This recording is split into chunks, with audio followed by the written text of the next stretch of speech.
14 سال اور اس سے آگے کی کوالیفیکیشنز میں رہا کہ پھر وہ ایک 15 گھنٹے کی ورکشاپ بھی لیں گے. اور اس کے بعد پھر اسی طرح ہم پورے پاکستان میں پھر کچھ اسکول اور کالجز کو ریکویسٹ کر کے اپنے نیٹ ورک میں شامل کرتے تھے جہاں پہ یہ ورکشاپس ہوتی تھی اور پھر وہیں پہ ان کے امتحان ہوتے. تو صرف امتحان دینے کے لیے بہرحال انہیں 8 دن 10 دن 15 دن کے لیے پھر امتحان دینے آنا پڑتا تھا.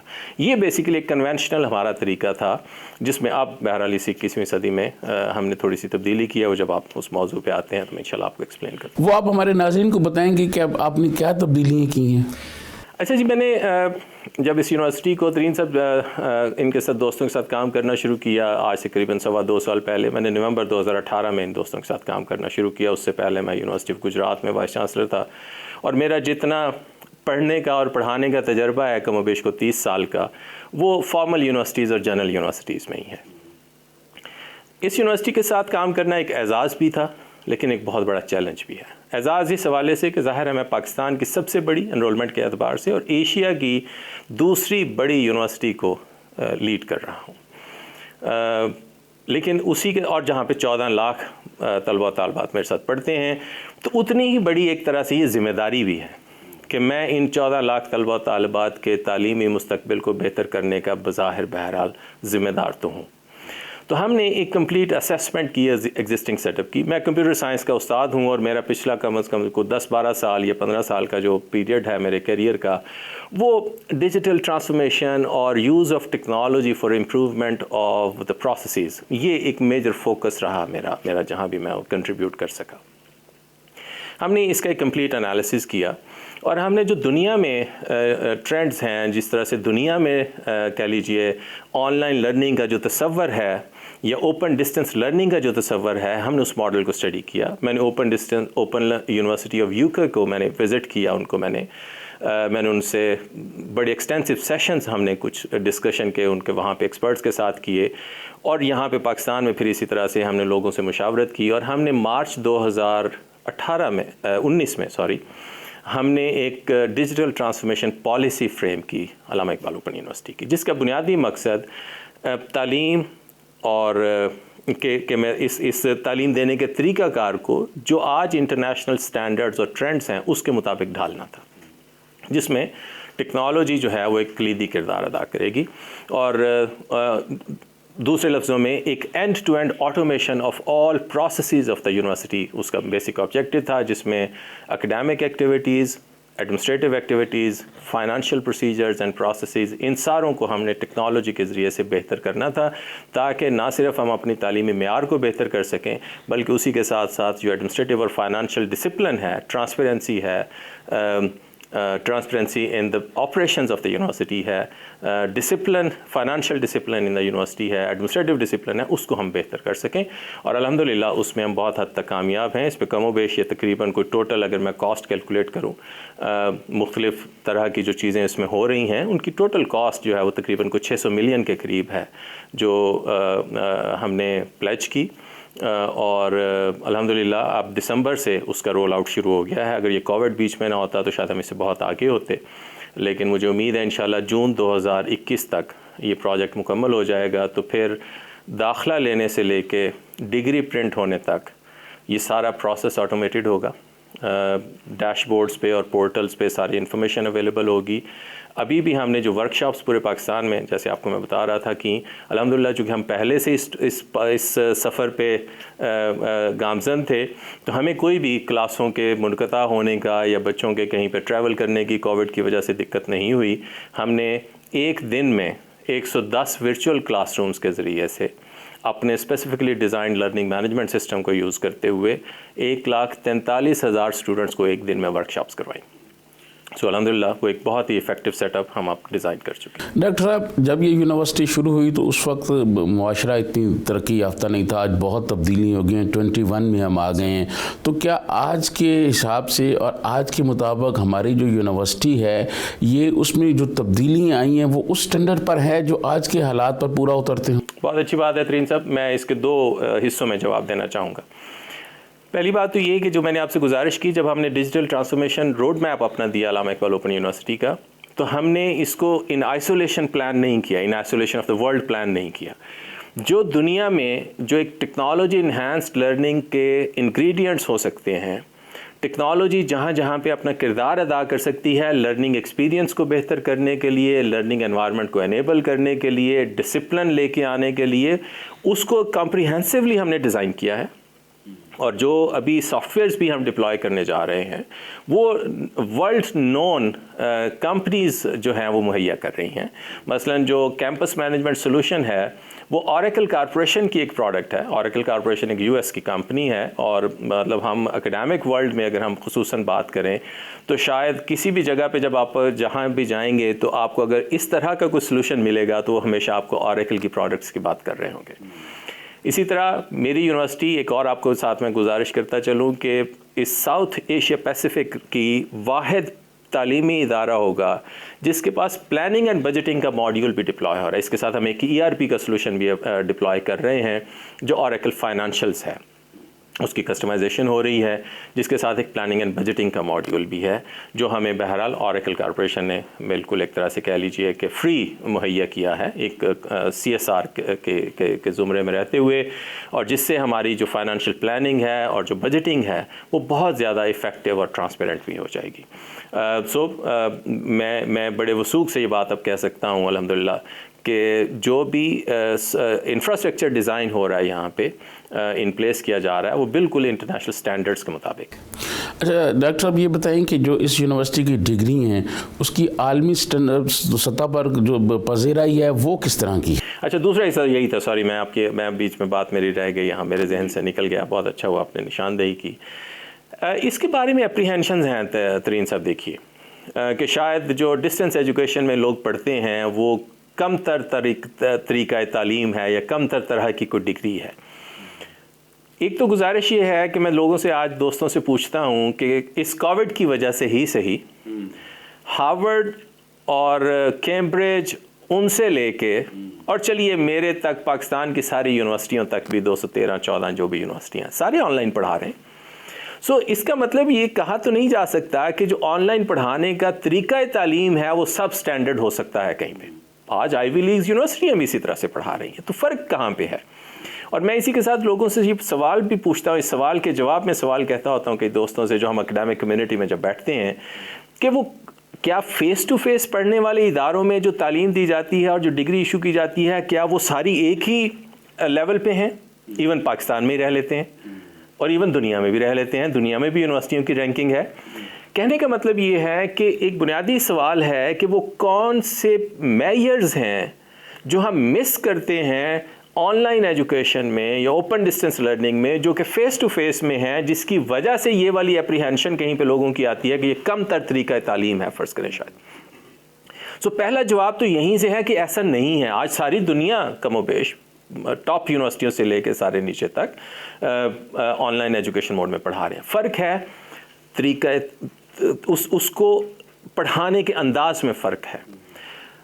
کوئی یونیورسٹی اگر کسی دوسری یونیورسٹی سے بہتر ہے تو فیکلٹی کی اچھی فیکلٹی کی وجہ سے بہتر ہے، اچھے اکیڈیمک کنٹرولز اور اچھے اکیڈیمک آڈٹ کی وجہ سے بہتر ہے، وہاں پہ بہتر لرننگ انوائرمنٹس ہیں اس لیے وہ بہتر ہے، اور اس طرح کی مختلف ہم باتیں کر سکتے ہیں. کوالٹی سٹینڈرڈز موجود ہیں، کوالٹی ایشورنس فریم ورکس موجود ہیں، جس کی وجہ سے جو اس سسٹم کو گورن کرتے ہیں جو اس اکیڈیمک ایکٹیویٹیز کی بہتری میں کارآمد ہوتی ہیں. ناظرین یہاں وقت ہوا ایک بریک کا، بریک سے واپس آئیں تو ڈاکٹر صاحب سے مزید گفتگو جاری رکھیں گے.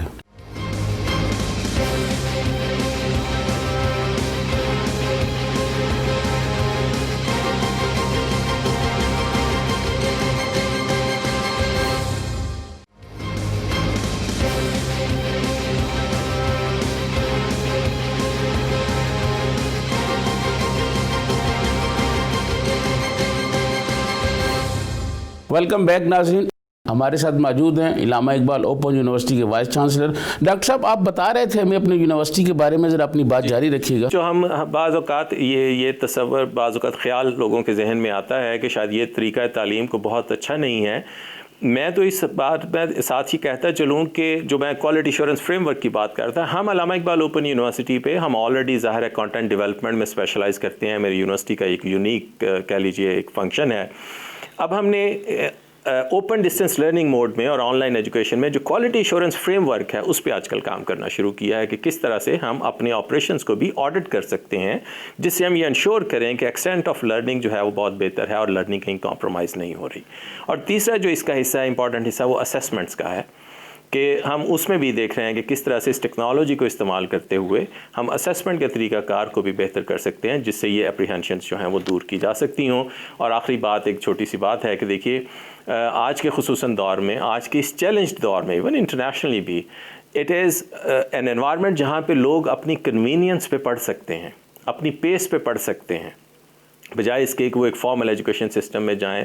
لوگوں کے بہت سارے سوشو اکنامک چیلنجز ہیں, تو یہ طریقہ تعلیم ایون ان کے لیے ایک بہت بڑی سہولت کا باعث بھی ہے. یہ ایک کہہ لیجیے سپلیمنٹری پوائنٹ ہے جو کہا جا سکتا ہے. ڈاکٹر صاحب آپ کی یونیورسٹی میں داخلے کا طریقہ کار کیا ہے, ذرا ہمارے ناظرین کو بتائیں کہ عام آدمی جو ہے اگر کوئی عام بچہ داخلہ لینا چاہتا ہے تو کیا طریقہ کار ہے؟ اچھا سر, اوپن یونیورسٹی کے اس تصور سے جو لفظ اوپن ہے ایک تو وہ خیر مطلب اس کانٹیکسٹ میں بھی انٹرپریٹ کیا جا سکتا ہے کہ جو ہم شروع کے ڈگری پروگرامز تھے لائک میٹرک تھا, ایف اے تھا, بی اے ہے تھا جو اب بہرحال ایسوسیٹ ڈگری میں کنورٹ ہو گیا, یہاں تک بنیادی تعلیم کی حد تک تو وہی معیار ہیں جو پاکستان کے کسی بھی ادارے میں داخلہ لینے کے لیے ضروری ہے. میٹرک کسی نے کرنا ہے تو اس کی ریکوائرمنٹ کیا ہیں, سائنس پڑھنی ہے تو اس کی ریکوائرمنٹ کیا ہیں, ایف اے کو کرنے آتا ہے تو اس کے لیے میٹرک ہونا ضروری ہے, منیمم نمبر کتنے ہونے چاہیے. سو جو لا آف دا لینڈ ہے ترین صاحب اس کی تو ہم 100% کمپلائنس کرتے ہیں کیونکہ ان بچوں نے کل کو انہی اداروں میں دوبارہ کہیں اور پڑھنا ہے یا نوکری کرنی ہے. لیکن اس میں کوئی میرٹ نہیں تھا. جو بچے داخلہ لینا چاہتے تھے ہم ان سارے بچوں کو داخل کر کے تعلیم کی سہولت مہیا کرتے تھے, تعلیم دینے کا وہ جو اپنے ذمہ داری ہے وہ ادا کرنا شروع کرتے تھے. اور اس میں ایک ضمناً بات کرتا چلوں جو جان کے آپ کو خوشی ہوگی کہ ہمارے پاس آپ یوں اندازہ لگائیے کہ جو بی اے میں بلوچستان, گلگت بلتستان اور آزاد کشمیر کے صرف اسٹوڈنٹس تھے وہ تقریباً کم و بیش کو 1.25 لاکھ سے 1.5 لاکھ کے قریب تھے. اب بلوچستان جیسے علاقوں میں جہاں پہ فاصلے بھی بہت ہیں شہروں کے درمیان, تو وہاں پہ شاید گورنمنٹ اگر دینا بھی چاہے یہ سہولتیں کہ اسکول بنائے جائیں, کالجز بنائے جائیں, یونیورسٹیاں بنائی جائیں, تو شاید بہت مشکل ہے. تو اس طرح کے خصوصاً علاقوں میں آپ گلگت چلے جائیے, ان علاقوں میں یہ والا جو ایک کوالٹی ایجوکیشن کے ساتھ لیکن ایک ایسا نظام جو کہ لوگوں کو سہولت کے ساتھ پڑھنے کی ایک کہہ لیجیے سیٹ اپ مہیا کرتا ہے, وہ زیادہ افیکٹو انداز میں لوگوں کی خدمت کر سکتا ہے. ڈاکٹر صاحب آپ کی باقی پروگرامز جو ہیں ان میں اسی طرح سے میرٹ بیسڈ ہے. جیسے ہم بی ایس کا داخلہ کرتے ہیں اس میں بھی جو ایچ ای سی کی کریکولم ہے وہی کریکولم فالو ہوتا ہے, اسی طرح میرٹ ڈٹرمن ہوتا ہے. جو M Phil P H D ہے اس سے زیادہ ریسٹرکٹیو ہے کہ اس کا اسی طرح سے ہم ٹیسٹ لیتے ہیں, اس کے بعد اس کا میرٹ بنتا ہے. ایچ ای سی کے گائیڈ لائنس کے مطابق, رولز کے مطابق نمبر آف ایڈمیشنز ہم اسی طرح سے ڈیسائیڈ کرتے ہیں. سو باقی سارا جو ہائر ڈگریز ہیں ان میں تھوڑا طریقہ کار. ڈاکٹر صاحب آپ کی یونیورسٹی کے بارے میں یہ کہا جا سکتا ہے کہ یہ طبقات سے پاک نظام جو ہے لوگوں کو تعلیم دیتی ہے کہ کوئی بھی بچہ جو ہے وہ داخلہ لے سکتا ہے اور وہ پڑھ سکتا ہے, یہ کہا جا سکتا ہے؟ یہ میں بڑے فخر سے سر یہ بات کہہ سکتا ہوں. نہ صرف یہ کہ اس میں کوئی طبقاتی نظام تعلیم نہیں ہے, جو سلیبس میں پڑھاتا ہوں جو آج یہاں پہ لاہور میں رہنے والا بچہ یا کوئی ساؤتھ پنجاب میں رہنے والا بچہ پڑھتا ہے وہی بلوچستان میں رہنے والا بچہ پڑھتا ہے, اسی طرح کے استاد سے پڑھتا ہے جس طرح کے استاد سے کوئی اسلام آباد میں رہنے والا بچہ پڑھتا ہے, چونکہ میں اس کو ٹیکنالوجی کے ذریعے سے یہ ایکسیس دے سکتا ہوں. دوسری بات یہ ہے کہ جو فائنینشیل فیکٹر ہے ترین صاحب, میں ایک چھوٹا سا جملہ کہوں کہ میں جب میٹرک کرواتا ہوں جن بچوں کو, ہم صرف 1400 روپے ایک پورے سیمسٹر کی فیس لیتے ہیں جس میں کتابیں بھی شامل ہیں, جس میں امتحان بھی شامل ہے. 1400 روپے شاید آج ایک چھوٹا سا اسکول جو ہے وہ بھی ایک مہینے کی فیس نہیں لیتا, تو ہم 5 مہینوں کی کم و بیش فیس جو ہے وہ یہ لیتے ہیں. اور اسی کے ساتھ ایون میں ساتھ گزارش کروں, بلوچستان کے بچوں سے میٹرک کی فیس نہیں لیتے ہیں, ہم انہیں یہ فری ایجوکیشن دیتے ہیں. ہم فاٹا کے بچوں کو یہ فری ایجوکیشن دیتے ہیں.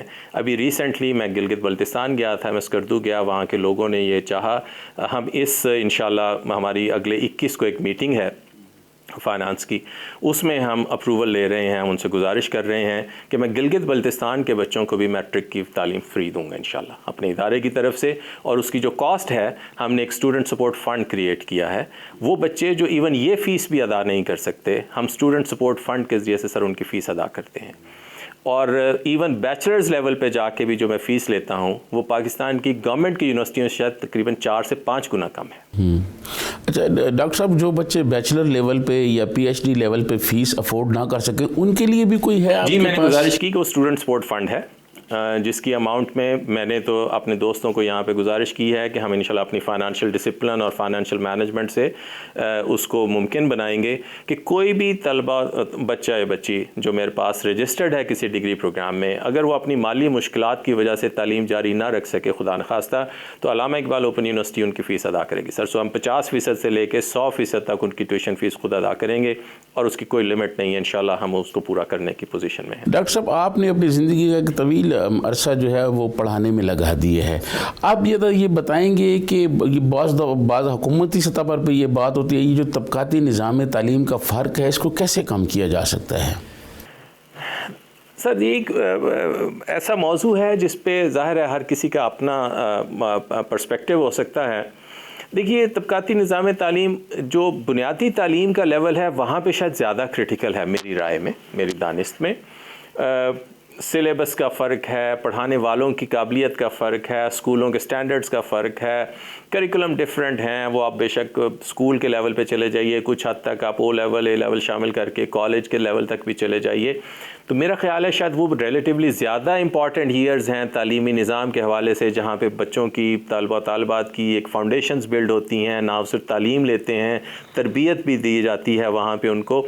تو یہ جو ایک فرق ہے اس میں تو کوئی شک نہیں ہے کہ یہ ایک ایسا ہمارے ملک میں پہلو ہے جس پہ واقعتاً شاید ہمیں بہت پہلے کام کرنے کی ضرورت تھی۔ میں بہرحال آج کی حکومت اس حد تک اس اسپیکٹ پہ قابل ستائش ہے کہ ان لوگوں نے، اس گورنمنٹ نے ایک جو یونیفارم کریکولم کا انیشیٹو لیا ہے، اس کا سلیبس سامنے آیا تو شاید اس پہ پھر بہتر کمنٹ کیا جا سکتا ہے، لیکن ایک انیشیٹو ضرور ہے جس میں ایک کریکولم پورے پاکستان میں اسکولوں میں پڑھایا اگر جائے گا تو اس سے کم از کم ایک یہ جو پہلو ہے اس پہ قابو پایا جا سکتا ہے۔ لیکن جب آپ ہائر ایجوکیشن میں جاتے ہیں ترین صاحب، تو شاید پھر بہت پیرٹی نہیں تھی، پہلے بھی نہیں تھی، آج بھی نہیں ہے، اور وہ دنیا میں بھی اسی طرح سے ہے۔ باقی 100% میں انگلینڈ میں پڑھا ہوں، میرے بچوں نے کچھ عرصہ جب میں پی ایچ ڈی کر رہا تھا وہاں پہ پڑھا ہے، وہاں پہ بھی بہرحال پرائیویٹ سیکٹر کے اسکولس ہیں، وہاں پہ بھی بہرحال فیسلٹیز کا بہت فرق ہے جو بہت مہنگے ہیں، جہاں پہ شاید ایک عام آدمی پڑھانے کا بچوں کو نہیں سوچ سکتا۔ سو ٹھیک ہے، سیٹ اپ ایگزسٹ ضرور کرتے ہیں، لیکن اتنی اچھی بات ضرور ہے کہ ریاست نے وہ ایک منیمم بینچ مارکس پہ، منیمم سٹینڈرڈز پہ ایجوکیشن اپنے عام لوگوں کے لیے، اپنے ملک میں رہنے والے لوگوں کے لیے انیبل ضرور کی ہے، جس پہ اب میں سمجھتا ہوں کہ ہم ایک صحیح سمت میں اس پہ کام کر رہے ہیں۔ ڈاکٹر صاحب، علامہ اقبال اوپن یونیورسٹی میں کتنے شعبہ جات ہیں؟ ذرا ان شعبہ جات کے حوالے سے ہمارے ناظرین کو آپ بتائیں گے۔ علامہ اقبال اوپن یونیورسٹی میں جی ہماری 4 اکیڈیمک فیکلٹیز ہیں، اسی طرح سے فیکلٹی آف سائنس ہے، فیکلٹی آف سوشل سائنسز ہے، فیکلٹی آف ایجوکیشن ہے، اور faculty of Arabic and Islamic studies ہے، اور ہم کم و بیش کوئی 39-40 کے قریب مختلف ڈپارٹمنٹس ہیں ہمارے پاس جن میں ہم ڈگری پروگرامز آفر کرتے ہیں۔ اور آپ اگر سبجیکٹس کی رینج دیکھیں تو فیکلٹی آف سائنسز میں ہم اسی طرح سے physics, chemistry, biology, environmental design, health and nutrition, ان طرح کے مختلف مضامین میں ہم ڈگری پروگرامز آفر کرتے ہیں۔ اسی طرح سوشل سائنسز میں آپ آئیں تو اسی طرح management sciences, commerce, economics, even science میں میتھمیٹکس اور کمپیوٹر سائنس بھی شامل ہے۔ پھر سوشل سائنسز میں ہمارے پاس میرا خیال ہے 17 یا 18 ڈپارٹمنٹس ہیں جو مختلف جینڈر اسٹڈیز ہے، سوشیالوجی ہے، ہسٹری ہے، پاکستان اسٹڈیز ہے، پاکستانی لینگویجز ہیں، یہ سارے مضامین ہیں جو سوشل سائنسز میں شامل ہیں، جس میں ہم مختلف ڈگری پروگرامز آفر کرتے ہیں، بی ایس سے لے کے اور پی ایچ ڈی تک۔ اسی طرح سے عربک اینڈ اسلامک اسٹڈیز میں ہمارے پاس حدیث، تفسیر، قرآن، ہمارے پاس 7 ڈپارٹمنٹس ہیں جس میں ہم عربی کے ساتھ ہم مختلف کہہ لیجیے سب اسپیشلٹیز کے ساتھ ڈگری پروگرامز آفر کرتے ہیں۔ اور فیکلٹی آف ایجوکیشن میری، بلکہ پاکستان میں جو ٹیچر ایجوکیشن کا جو سب سے بڑا پروگرام ہے وہ علامہ اقبال اوپن یونیورسٹی کا ہے، جہاں پہ ہم بی ایڈ، ایم ایڈ جو ایک کنونشنل پروگرامز ہیں وہ بہرحال آفر کرتے ہیں، لیکن اسی کے علاوہ distance and non formal education کی ڈگری ہم آفر کرتے ہیں، سائنس ایجوکیشن کی آفر کرتے ہیں، اسپیشل ایجوکیشن کی ڈگری آفر کرتے ہیں، ایجوکیشنل پلاننگ اینڈ مینجمنٹ کی ڈگری آفر کرتے ہیں۔ سو ایک بڑی ڈائیورسٹی اویلیبل ہے پروگرامز کی حد تک بھی علامہ اقبال اوپن یونیورسٹی جن پروگرامز کی ڈگریز آفر کرتے ہیں۔ ڈاکٹر صاحب، علامہ اقبال اوپن یونیورسٹی میں داخلہ لینے کے لیے کیا کسی بھی طالب علم کی عمر کی حد کا بھی کوئی مقرر ہے؟ سر جیسے میں نے آپ سے گزارش کی، جو HEC کی گائیڈ لائنز ہیں BS کے لیے، پھر MPhil اور PhD کے لیے جو بھی، وہ تو اسٹرکٹلی فالو کی جاتی ہیں. جو سبجیکٹ کے پری ریکوزٹ کی بھی ہیں، اور اگر ایج کی بھی ریسٹرکشنز ہیں، دیٹ کوڈ ویری. BS میں اسپیسیفکلی زیادہ ہیں، MPhil PhD میں شاید فلیکسیبل ہیں، لیکن اس سے پیچھے کسی پہ کوئی ریسٹرکشن نہیں ہے سر. اچھا ڈاکٹر صاحب، آپ یہ بتائیں گے کہ جو بیرون ملک پاکستانی ہیں وہ اس یونیورسٹی سے کیسے فائدہ اٹھا سکتے ہیں اگر کوئی پڑھنا چاہے؟ آپ کو سر جان کے خوشی ہوگی کہ ہم نے نہ صرف پہلے بھی بہرحال پروگرام چل رہے تھے، ہم نے اس کو اسٹرینگتھن کیا ہے. میرے پاس ابھی ہم نے لاسٹ کچھ مہینے پہلے ہم نے US میں ایک آرگنائزیشن ہے جس کے ساتھ ہم نے ایک لیٹر آف انٹینٹ سائن کیا ہے، جس میں ہم جو پاکستانی کمیونٹی US اور اس میں UAE میں اور پھر افریقن کنٹریز میں اگر کہیں ہیں، اور نان پاکستانی بھی ایون اس میں اس سے استفادہ کر سکتے ہیں جو اس طرح کے ڈگری پروگرامز میں داخلہ لینا چاہیں. اسی ٹیکنالوجی انفراسٹرکچر کے ذریعے سے ہم یہ ایکسیس ان کو اب دے رہے ہیں کہ وہ ہمارے ڈگری پروگرامز میں رجسٹر ہو سکیں گے. اس کی فیس تھوڑی سی مختلف ہوگی، میرا خیال ہے کہ $500 کے قریب ہے، وہ پروگرام کے ساتھ تھوڑی سی ویری کرتی ہے پر سیمیسٹر، اور وہ انشاءاللہ اگلے آنے والے دنوں میں ہم اس کو مزید انشاءاللہ پروموٹ کرنے چاہ رہے ہیں. اس میں آپ نے بتایا کہ غیر ملکی بھی لے سکتے ہیں، تو غیر ملکی کی تو پھر بیسیکلی جو law of the land again ہے، ان کی اسی طرح سے کلیئرنس چاہیے، ان کا اسی طرح سے ہم HEC کو انگیج کر کے داخلے کریں گے. لیکن جو ایکسپیرٹس ہیں جو پاکستانی باہر سیٹلڈ ہیں فار ایگزامپل، وہ بہرحال ہماری یونیورسٹی کے ساتھ داخلہ لے سکتے ہیں. تو ان کے لیے کوئی عمر کی لمٹ ہے کہ وہ لے سکتے ہیں، یا ان کے لیے کوئی نہیں ہے؟ وہ جو جیسے میں نے آپ سے گزارش کی سر کہ BS سے آن ورڈ تو ہم اسٹرکٹلی HEC کی کیٹیگریز فالو کرتے ہیں، اس سے پیچھے بہرحال نہیں ہے. کو میٹرک ہے، درس نظامی کے ڈفرینٹ پروگرامز ہیں جو US میں ہمارے بہت سارے مدرسے بھی جو ایون ہیں وہاں کے طلباء طالبات بھی ہمارا درس نظامی کا پروگرام جو ہے اس میں رجسٹر ہوتے ہیں، جس کی ایکویولنس موجود ہے میٹرک سے لے کے BA کے لیول تک ایون. سو اسی طرح ہمارا جو B.Ed کا پروگرام ہے وہ کچھ تھوڑا سا پاپولر پروگرام ہے، جو پاکستانی کہیں باہر رہتے ہیں وہ بچے بچیاں B.Ed میں ہمارے ساتھ رجسٹر ہوتے ہیں. اسی طرح ہمارا جو مینجمنٹ سائنسز کا ایک پروگرام تھا جو ہم نے کامن ویلتھ آف لرننگ کے ساتھ مل کے ڈیزائن کیا تھا، اس میں ہماری انرولمنٹ ہے UAE سے کافی ساری. وہ ایک پروگرام ہے جو کنٹینیوسلی چل رہا ہے. ناظرین، یہ وقت ہوا ہے بریک کا. بریک سے واپس آئیں گے تو ڈاکٹر صاحب سے مزید گفتگو جاری رکھیں گے.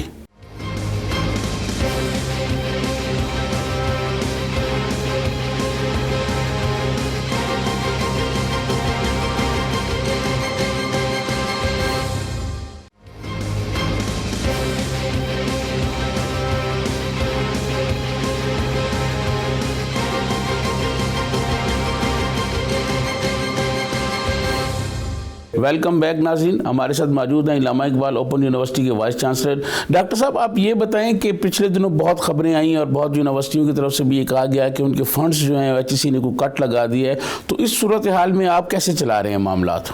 میں سر ایک چھوٹی سی بات کہہ کے آپ کی بات کا جواب دیتا ہوں.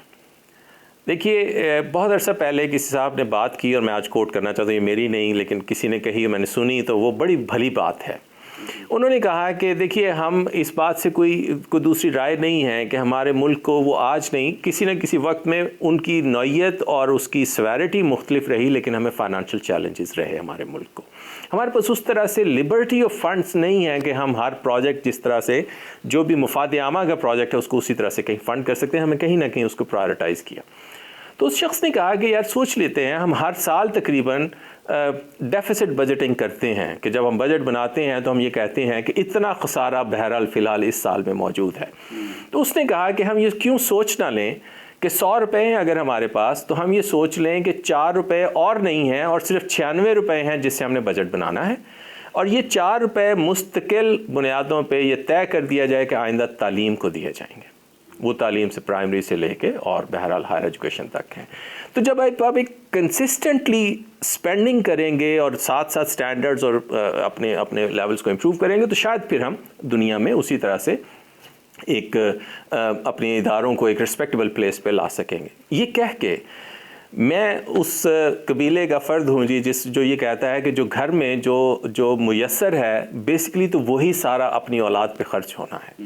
وہ تھوڑے ہیں تو تھوڑے خرچ ہوں گے، اگر زیادہ موجود ہیں تو ظاہر ہے اس کا فائدہ ساروں کو جائے گا. ریاست ماں ہے، ریاست ماں کی طرح سے ہے، تو ریاست پھر کبھی اس میں تفریق نہیں کرتی. جیسے ہم گھروں کی بات کر لیں، آج ایک فائنینشیل کرنچ ہے ترین صاحب، تو ہمیں تسلیم کرنا چاہیے کہ فائنینشیل کرنچ ہے. اور جو HEC کو پیسے ملیں گے ظاہر ہے وہی یونیورسٹیوں میں جائیں گے, وہی اداروں میں کسی طرح سے ڈسٹریبیوٹ ہوں گے کسی ایک طریقہ کار سے, جس پہ گفتگو علیحدہ کی جا سکتی ہے کہ وہ طریقہ کار کیا ہونا چاہیے, جس پہ بہرحال میرے سمیت لوگوں کی ریزرویشنز ہیں.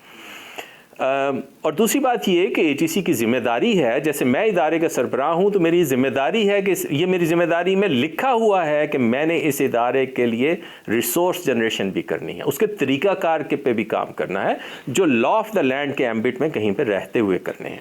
تو HEC کی ایک ذمہ داری یہ بھی ہے بہرحال کہ انہیں کوشش کر کے, لابینگ کر کے, پرائم منسٹر صاحب سے گزارش کر کے, پریزیڈنٹ صاحب سے گزارش کر کے سم ہو بہرحال اس کو ریز کرنے کی کوشش کریں. یہ کہہ کے میں یہ کہتا ہوں سر دیکھیے, میں ایک ڈیٹا آپ سے بالکل کہہ لیجئے اس میں غلطی نہیں ہے لیکن میں ایک رینج کے ساتھ شیئر کروں گا کہ جنرلی جو یونیورسٹیوں کو اس سے پہلے بھی گرانٹس مل رہی تھیں وہ کوئی 25-30% سے لے کے وہ ان کا 45 سے 50% صرف ریکرنگ بجٹ پورا کرتے تھے. اس میں ریسرچ اور ڈیولپمنٹ شامل نہیں ہے, وہ کبھی کبھار پروجیکٹس کی صورت میں ڈیولپمنٹ بہرحال علیحدہ ایڈ ہوتی تھی. فرض کریں ہمارا بجٹ آج ہے کوئی 63 ارب روپے کا جو ہائر ایجوکیشن سیکٹر کا ہے, تو اگر اس 63 ارب روپے سے یونیورسٹیاں اپنے 30% سے لے کے صرف 50% اخراجات برداشت کر رہی تھیں, اور اگر ہم یہ ایکسپیکٹ کرتے ہیں جو آج کم ہو سکتا ہے چلے مزید اس میں کمی آ گئی ہو پرسنٹیج میں, اگر ہم 100% بھی ریکرنگ بیئر کرنے کی کوشش کرتے تو بھی یہ 63 کا آپ ڈبل کریں گے اگر صرف, اور نئی یونیورسٹیاں نہ بنیں تو آپ صرف تنخواہوں کا خرچ پورا کر سکتے ہیں. دوسرے لفظوں میں کم و بیش کوئی 125 ارب سے لے کے 150 ارب تک ہوں اگر آپ کے پاس, تو آپ یونیورسٹیوں کو فی الحال ریکرنگ کے لیے سپورٹ کریں گے. ریسرچ اس کے علاوہ ہے, ڈیولپمنٹ اس کے علاوہ ہے, جو اپنی جگہ پہ ایک بہت بڑا چیلنج ہے میں یہ سمجھتا ہوں. بٹ ٹو ٹاک آف 5 ارب 10 ارب تو پھر تھوڑی سی ان کی وہ ڈسکشن تھوڑی سی ارریلیونٹ ہو جائے گی کہ ہمیں کتنے بڑے جانے چاہیے. لیکن اس کے ساتھ میں یہ گزارش کرنا چاہتا ہوں, میں ساتھ یہ دوستوں سے کہتا ہوں کہ یونیورسٹیوں کے اپنے مینز آف انکم کو امپروو کرنے کی ضرورت ہے, جس کا مطلب یہ ہے جب گورنمنٹ سے ہم یہ سمجھیں ہم نے ہیلتھ پہ بھی خرچ کرنا ہے, ہم نے ڈیولپمنٹ پہ بھی خرچ کرنا ہے, تو یونیورسٹیوں کو, وائس چانسلرز کو ایسی اسٹریٹجیز کسی طرح سے مشاورت سے, ماڈلز جو دنیا میں اویلیبل ہیں اس کو کر کے اس پہ غور کرنا چاہیے. اور الحمدللہ علامہ اقبال اوپن یونیورسٹی پہلے بھی بہت بہتر پوزیشن میں تھی. میں ساتھ یہ کہتا چلوں کہ یہ ڈویبل ٹارگٹس ہیں, سو ہم صرف ہوا میں باتیں نہیں کر رہے. اس سال ترین صاحب, میں اگر غلط نہ کہوں چونکہ شاید میرے پاس ڈیٹا تو نہیں ہے, لیکن میں چونکہ اسی ملک میں رہا ہوں اور یونیورسٹیوں میں نے پڑھایا 30-31 سال, میری یونیورسٹی شاید پاکستان کی واحد یونیورسٹی ہوگی, میں یہ کہنے میں مجھے کوئی شاید مبالغہ نہیں ہے, جو اپنے پینشن کا فنڈ, چونکہ پینشن گورنمنٹ کا ایک بہت مشکل ایریا آج کل ہے, جو پینشن کا بجٹ ہمارا ہے بہت بڑھتا جا رہا ہے اور اس پہ بہت سارے کنسرنز ہیں, اس کی اسٹریٹجیز پہ گفتگو ہو رہی ہے.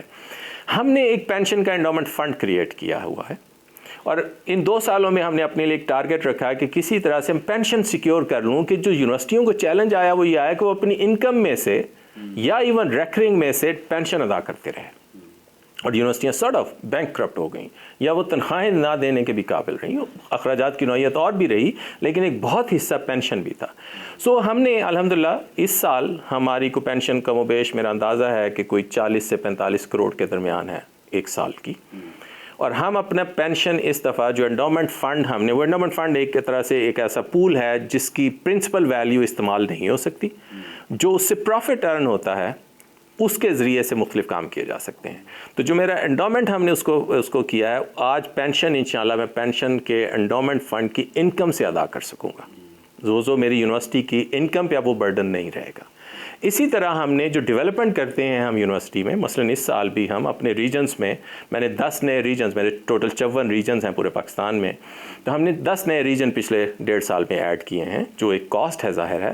اور اس کے بعد ہم نے پرنسپلی فیصلہ کیا کہ ہم اپنی بلڈنگز بھی وہاں پہ بنائیں گے تاکہ اسٹوڈنٹس کو اچھی سہولیات وہاں پہ مہیا کی جا سکیں, اچھا انفراسٹرکچر مہیا کیا جائے. اس پہ ہم اس سال کم از کم کوئی 1.5 سے 2.25 ارب روپے خرچ کر رہے ہیں.